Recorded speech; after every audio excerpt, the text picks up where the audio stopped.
बच्चों, संस्कृत के कक्षा में आप सभी का एक बार फिर से स्वागत, अभिनंदन।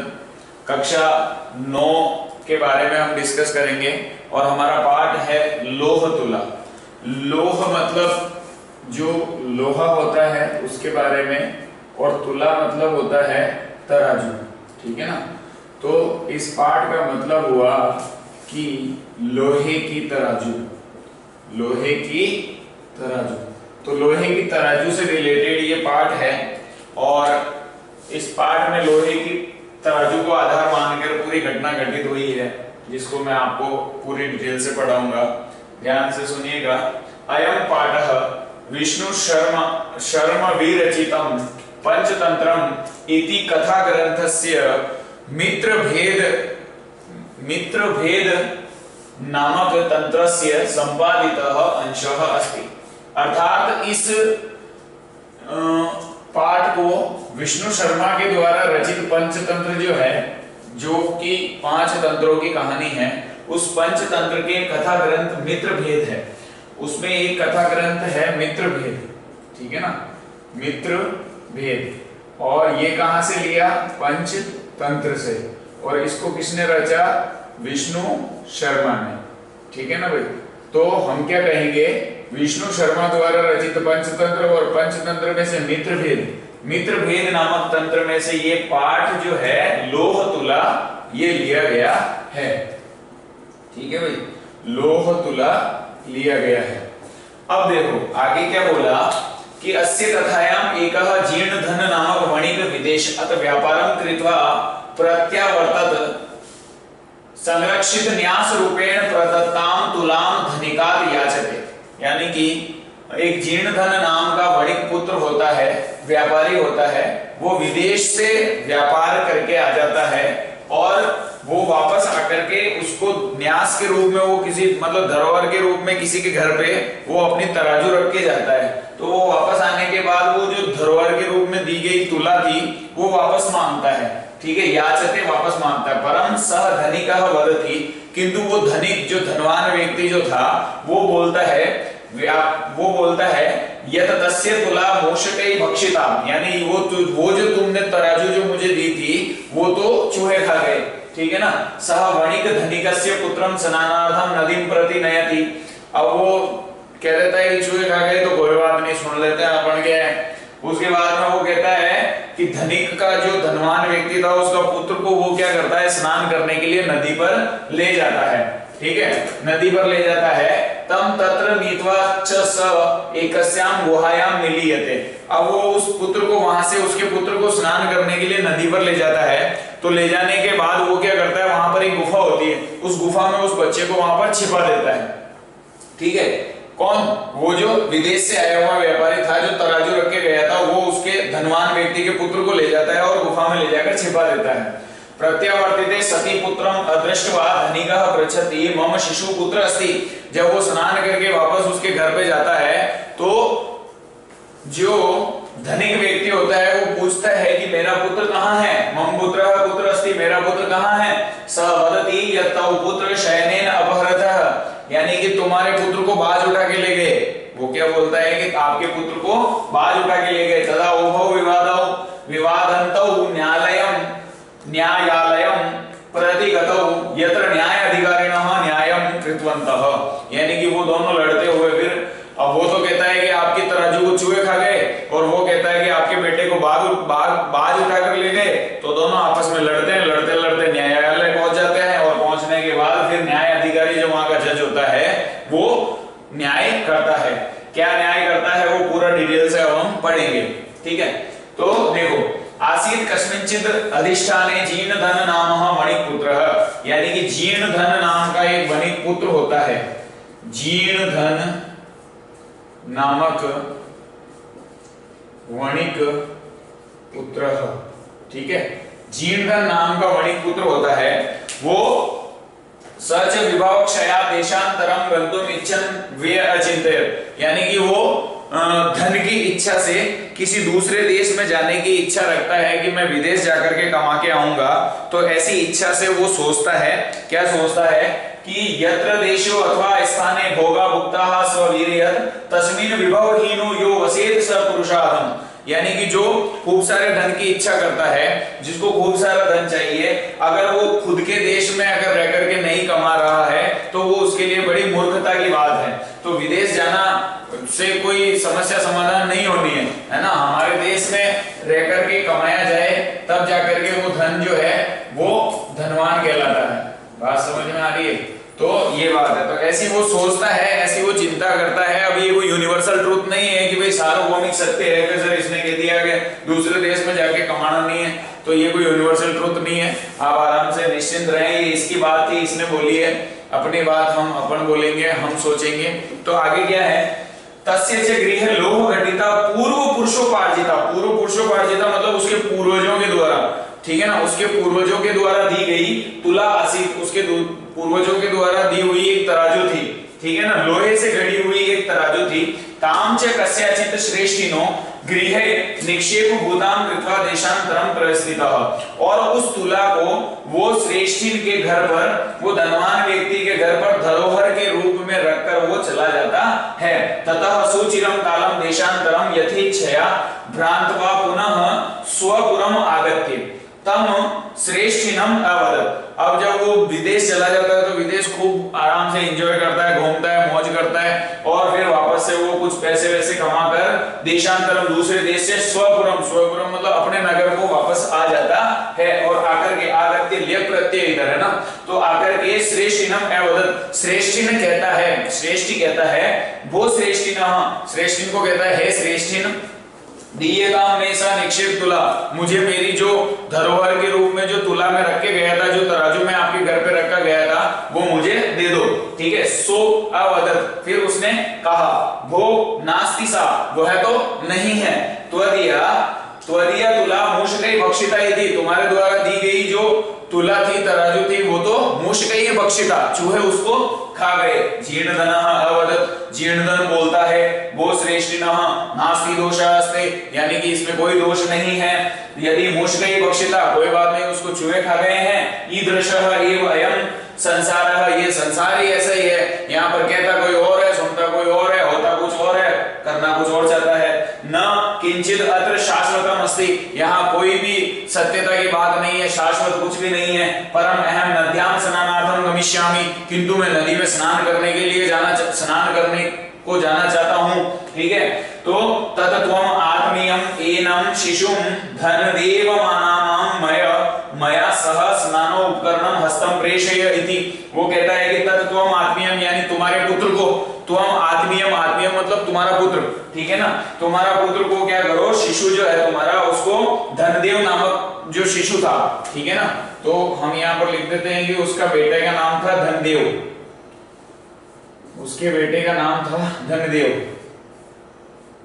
ध्यान से सुनना, उसकी तराजू चूहे खा गए तो कुछ नहीं बोला, शांतिपूर्वक, कोई बात नहीं, नदी में स्नान करने के लिए जा रहा है, उसका सिर गर्म हो गया तो वो ठंडा करने के लिए जा रहा है ना। तो देखो उसके पुत्र को, धनदेव नामक पुत्र को, वो कह रहा है उसको कि आपके पुत्र को मैं मेरे साथ स्नान करने के लिए लेके जाना चाहता हूँ, तो आपके पुत्र को स्नान करने के उपकरण जो भी हैं, साबुन है, गंगा है, तेल है, ये सारी चीजें जो है वो लेकर के मेरे साथ देकर भेज दो, ठीक है ना, हम स्नान करने के लिए जा रहे हैं। स श्रेष्ठिन स्वपुत्रम अवदत्, उसने अपने, उस श्रेष्ठी ने अपने पुत्र को कहा, क्या कहा, पितृव्यो अय वत्स, पितृव्यो अयम, यानी पितृव्यो अयम, पितृव्य मतलब होता है चाचा, ठीक है ना, हमारे संस्कृत में चाचा जी को पितृव्य कहा जाता है, ठीक है।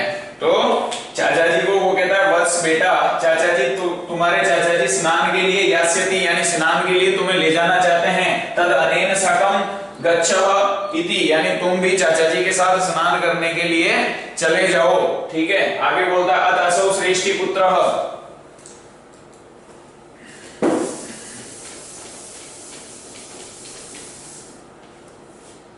तो अथ असौ श्रेष्ठी पुत्रः धनदेव स्नानो उपकरणम आदाय प्रहृष्ट मना तेन अभ्यागतेन सह प्रस्थितः। देखो अब इसके बाद क्या होता है, श्रेष्ठी पुत्र धनदेव जो है वो स्नान के उपकरणम आदाय, यानी स्नान के उपकरणम लेकर के प्रहरिष्ट माना उसके पीछे पीछे और उसके साथ में वो जो स्नान करने के लिए चला जाता है। तो पुत्र और चाचा जी दोनों स्नान करने के लिए चले जाते हैं, ठीक है। तथा अनुतिष्ठते स वणिक स्नात्वा तम शिशुम गिरि गुहायाम प्रेक्षिप्य तद्वारम बृहत शिलायाम आच्छादय सत्वरम गृहम आगतः। देखो क्या हुआ, ठीक है। तो तथा अनुतिष्ठते यानी कि वहां पर जाने के बाद वो रुके, स्नान किया, स्नान करने के बाद में शिशु को यानी उस बच्चे को बहुत लंबी गुफा में, बहुत बड़ी गिरि गुहायाम यानी बहुत गहरी गुफा थी, उस गुफा में उसको छोड़ दिया।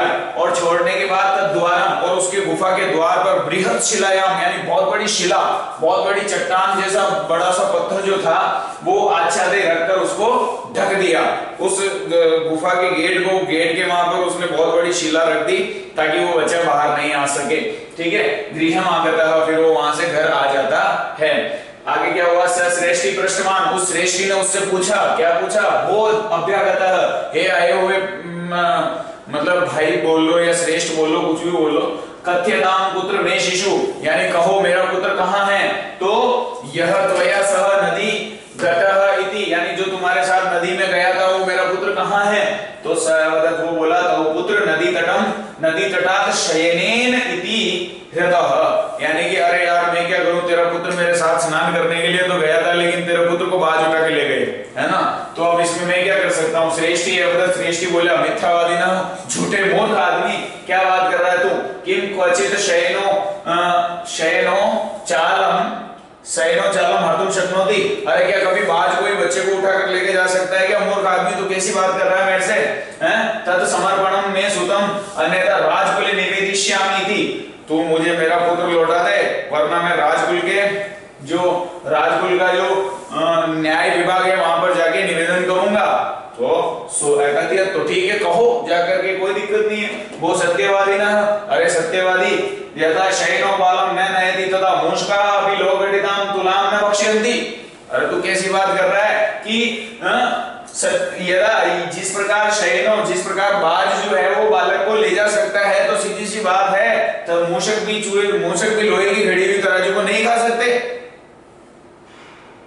फिर तो कैसे कह सकता है कि बाज जो बच्चे को नहीं ले जा सकते।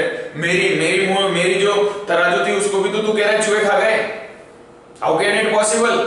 तो देखो अब, है ना, तदर्पये में तुलाम, तुम में जो मेरी तुला दे दो, ठीक है। यदि दारवाणे प्रयोजनम, और नहीं देनी है तो ठीक है चलो आ जाओ न्याय विभाग में चलते हैं, ठीक है। एव विवद मानव तो द्वावपि राजकुलम गतौ, और ऐसे विवाद करते हुए दोनों के दोनों राजकुल में चले गए।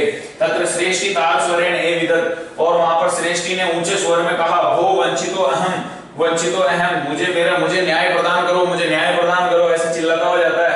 अब्राह्मण्यम अनेन चौरेण मम शिशु अपहृत, किसी इस चोर ने मेरा शिशु को अपहरण कर लिया, किडनैप कर लिया, है ना, ऐसा वो बोल देता है, ऐसा बोलता हुआ वहां जाता है। तो आगे क्या होता है कि अथ धर्माधिकारिणी तमवदत्, वहां पर धर्म अधिकारी जो बैठा हुआ था उसने कहा वो समर्पयताम श्रेष्ठिम सुतः, अरे तुम श्रेष्ठी, ये जो श्रेष्ठी है इसका पुत्र इसे लौटा दो, ऐसा वो बोलता है। सो अवदत् किम करोमि, वो बोलता है मैं क्या करूं, ठीक है। पश्यतो नदी तटः शयनेन शिशु अपहृतः, यानी कि मैं नदी तट पे गया था तो उसके शिशु को वहां से बाज उठाकर ले गया। इति तश्रुत्वा ते वदत्, तब सुनकर के वो बोले, भो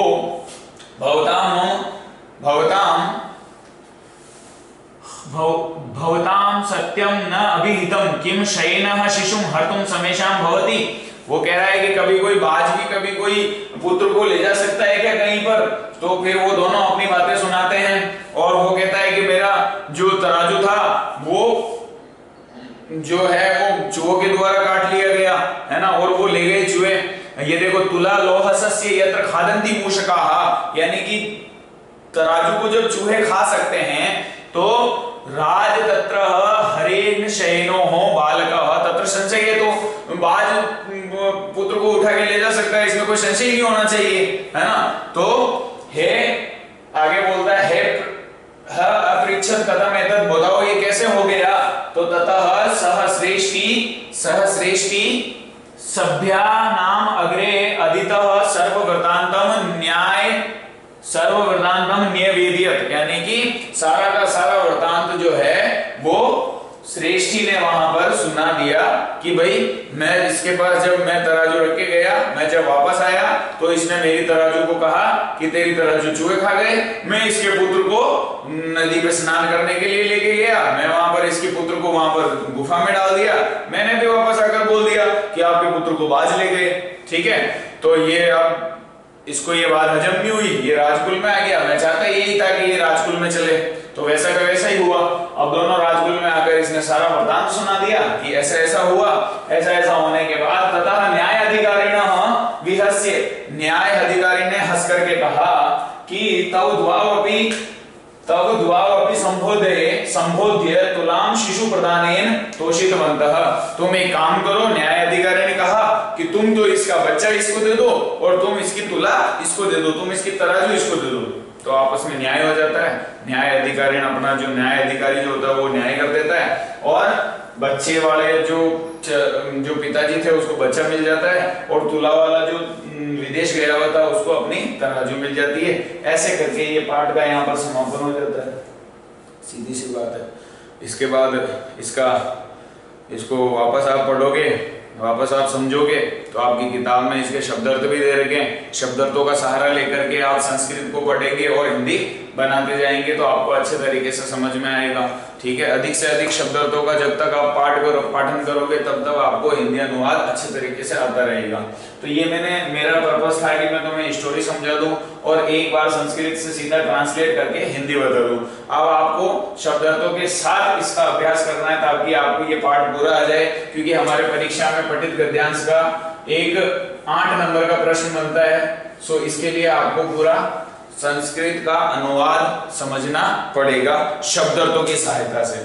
ठीक है ना भाई, तो ये हमारा पाठ यहाँ पर समाप्त हो जाता है। आप इसका अधिक से अधिक अभ्यास करें। तब तक के लिए हम आपसे आज्ञा चाहेंगे, फिर किसी नए पाठ के साथ मिलेंगे। तब तक के लिए धन्यवाद। नमो नमः।